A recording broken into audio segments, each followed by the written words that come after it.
Now, when you get this case from the back, the standard solution will do something like this.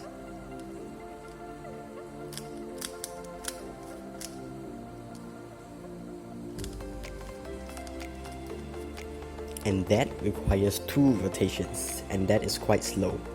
Now, I will show you a way to do this from the back with no rotations, and it goes like this.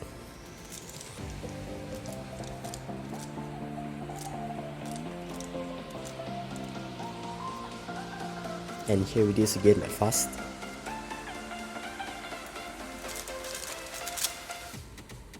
As you can see, it takes way less moves and 0 rotations.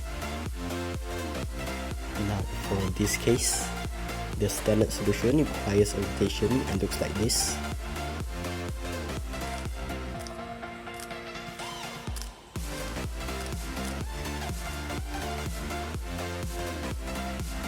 And here is the rotationless algorithm.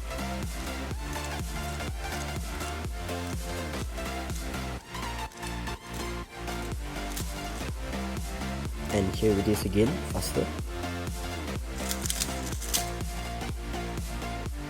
So this case is where these 2 pieces need to be solved into the front slot.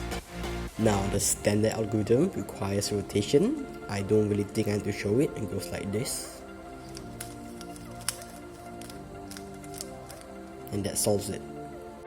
There's actually a way to solve it that does not require rotation. So these 2 pieces into the front, it can be solved like this.